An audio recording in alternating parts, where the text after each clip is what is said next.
Avant de lire le texte que je vais vous proposer à la méditation de ce matin, je vous invite à la prière. Notre Dieu, nous allons entendre cette parole que tu veux nous adresser aujourd'hui. Au moment de la méditer et de la proclamer, apaise en nous l'agitation des jours. Rends nos cœurs disponibles à cette parole. Ce que nous te demandons tout simplement ici et maintenant, c'est que tu fasses taire en nous toute autre voix que la tienne, et que cette parole, cet évangile que nous allons lire, soit pour chacune et chacun d'entre nous, ta parole pour nos existences au quotidien. C'est là ce qu'humblement nous te demandons, ta parole pour nos vies. Amen. Pour ce matin, je vous propose de méditer sur le début de l'évangile de Marc, au chapitre 1, les versets 1 à 8. Commencement de la bonne nouvelle de Jésus-Christ, Fils de Dieu. Selon ce qui est écrit dans le prophète Ésaïe, « J'envoie devant toi mon messager pour frayer ton chemin. C'est celui qui crie dans le désert, « Préparez le chemin du Seigneur, rendez droits ses sentiers. » Survint Jean, celui qui baptisait dans le désert et proclamait un baptême de changement radical pour le pardon des péchés. Toute la Judée et tous les habitants de Jérusalem se rendaient auprès de lui et recevaient de lui le baptême dans le Jourdain en reconnaissant publiquement leurs péchés. Jean était vêtu de poils de chameau avec une ceinture de cuir autour des reins. Il se nourrissait de criquets et de miel sauvage. Il proclamait « Il vient derrière moi celui qui est plus puissant que moi, et ce serait encore trop d'honneur pour moi que de me baisser pour délier la lanière de ses sandales. Moi, je vous ai baptisé d'eau, lui vous baptisera dans l'Esprit Saint. » Seigneur, ta parole est vérité. Sanctifie-nous par ta vérité.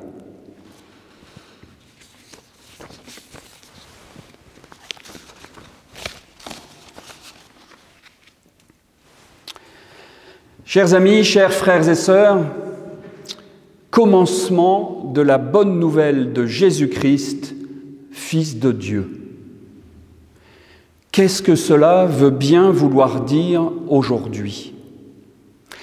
Cette affirmation peut paraître assez simple au premier abord, puisque c'est la première phrase, le premier verset de ce livre qui introduit ce que l'on appelle l'évangile de Marc.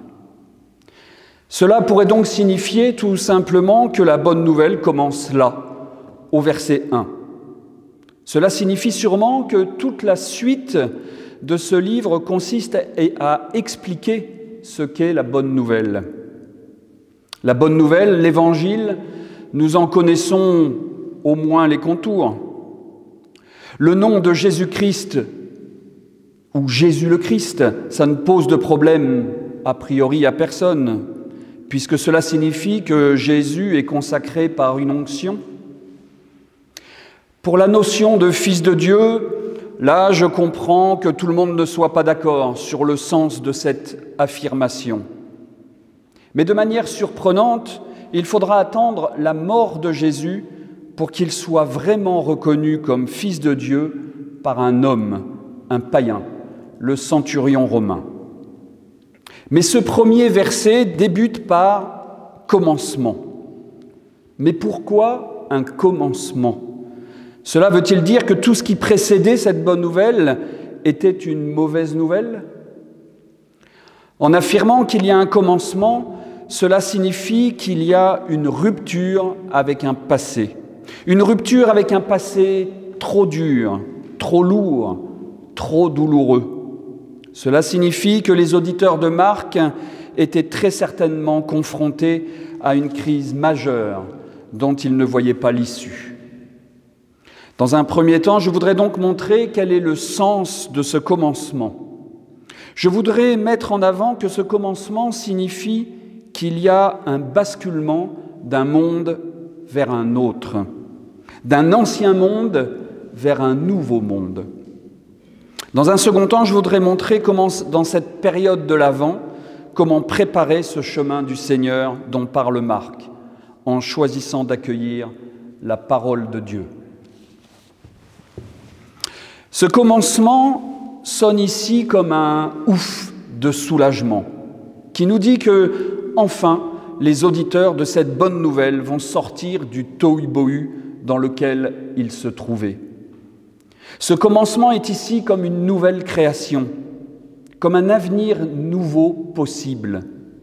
Ce n'est surtout pas un recommencement qui signifierait que l'on recommence la même chose, mais un nouveau commencement en partant sur de nouvelles bases. Quand tout va mal, quand on n'arrive plus à faire ce qu'il faut faire pour se sortir d'un chaos, il y a des moments où il vaut mieux tout recommencer, commencer à nouveau. Commencer quelque chose de nouveau, comme l'artiste qui recommencerait un dessin à partir d'une page blanche, comme l'auteur-compositeur qui repartirait d'une partition vierge. Ici, ce reset, c'est par l'histoire de Jésus-Christ qu'il arrive. Mais cette histoire qui nous est contée de manière très surprenante ne commence pas par l'arrivée de Jésus. Contrairement à l'évangile de Matthieu, qui débute par la généalogie de Jésus pour annoncer sa naissance, contrairement à l'évangile de Jean, qui commence par l'annonce du Verbe, de la parole qui se fait chair, Marc, comme Luc, commence par l'arrivée de Jean le baptiseur. J'interprète cette arrivée de Jean dans ces deux évangiles comme le fait qu'il faut un tiers. Il faut un tiers, un autre, pour que Jésus-Christ arrive dans nos vies.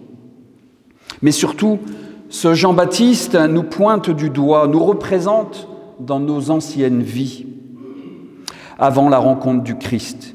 Il est représenté par les habits d'Élie dans le second livre des rois pour symboliser l'ancien monde, le monde d'avant en quelque sorte. Il symbolise aussi le chaos de ce monde d'avant avec sa mort brutale. Marc nous présente donc un monde profondément versé dans la violence et dans l'injustice. Pour sortir de là, il fallait une bonne nouvelle. Il fallait commencer une bonne nouvelle, celle de Jésus-Christ. Nous retrouvons dans la Bible plusieurs commencements qui sont à chaque fois des passages d'un monde chaotique à un monde plus humain, mieux organisé. Le premier est bien évidemment celui de la Genèse. Au commencement, Dieu créa la terre et les cieux. Selon les auteurs de la Genèse, Dieu décide de mettre de l'ordre avant toute autre chose. Et à partir de là seulement, tout peut commencer. C'est le même mot en grec dans l'évangile de Marc que dans la Genèse, dans sa version grecque. Il y a dans les mots grecs et hébreux qui sont traduits par commencement, Bereshit en hébreu, arché en grec, il y a cette idée que l'on devient le maître, le chef de ce qui arrive. En décidant de commencer à nouveau, on retrouve la maîtrise de nos vies. On ne subit plus les aléas de la vie, mais nous devenons acteurs de nos vies. On retrouve cette idée du reset et d'un nouveau commencement dans le récit du déluge, ainsi que dans le récit de la tour de Babel. À la fin de la Genèse, avec Joseph et cette magnifique fresque sur sa vie qui se termine justement par un nouveau départ avec ce Dieu qui transforme le mal en bien. Pas seulement pour lui d'ailleurs, mais pour toute une tribu qui deviendra petit à petit un peuple. Le récit de l'Exode est un grand récit de nouveaux commencements. D'abord avec la libération de tout ce qui peut asservir ce peuple dans leur vie, puis avec un nouveau commencement dans le désert, c'est-à-dire en repartant de zéro, à partir de rien. L'exil à Babylone est un grand commencement puisqu'il marque le passage d'une religion plutôt politique, la religion du temple, à une religion de l'écriture avec la naissance de la Torah. La Bible est remplie de ces récits où l'homme a besoin de réajuster sa place dans le monde, où Dieu se fait connaître, où Dieu est celui qui sauve, qui libère et qui redonne une place unique à l'homme. C'est, me semble-t-il, tout l'objet de ce commencement de l'évangile de Marc. Ce commencement trouve son point de départ de manière très paradoxale à la fin de l'évangile, à la mort de Jésus. La mort de Jésus annonce le véritable commencement, la résurrection du Christ et les disciples qui peuvent enfin annoncer la bonne nouvelle au bout de la terre. Aujourd'hui, pour nous, au XXIe siècle, quel est donc ce monde ancien que les évangiles nous demandent de quitter en engageant un nouveau commencement?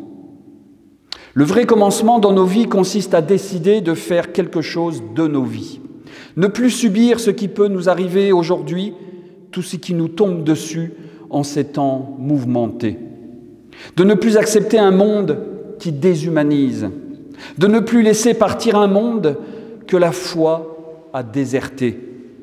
Comment ne pas reconnaître aujourd'hui que le monde accroît les inégalités, méprise, exploite et exclut les plus fragiles?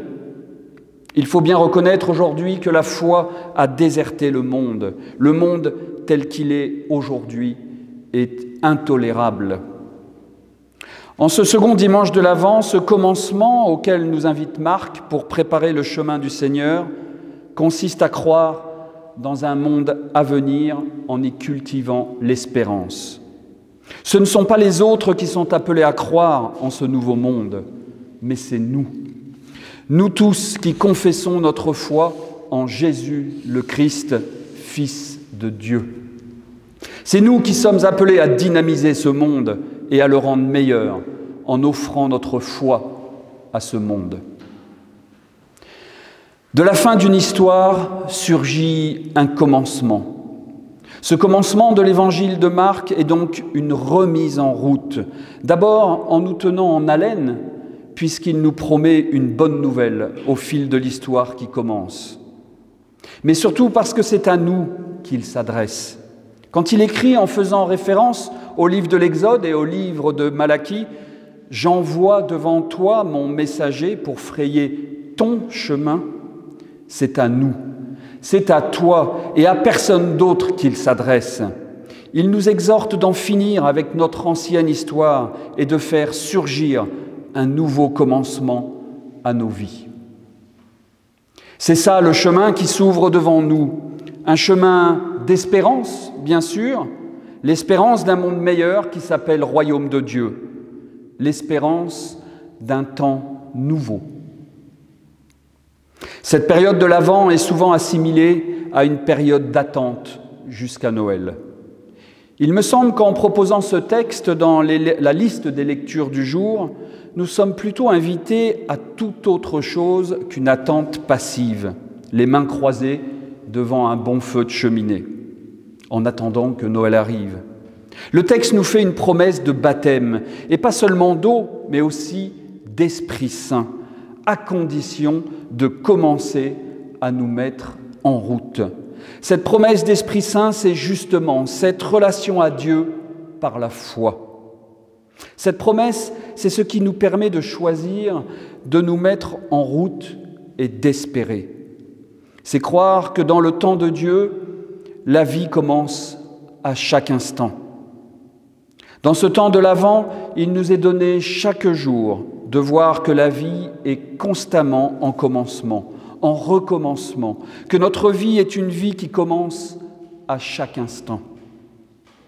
En regardant chaque matin ces petites fenêtres des calendriers de l'Avent, à la lumière des couleurs de la nouvelle journée qui nous est donnée par Dieu, alors nous deviendrons attentifs à l'inattendu qui commence. Nous sommes invités aujourd'hui et maintenant à commencer le premier jour d'une nouvelle vie. Amen.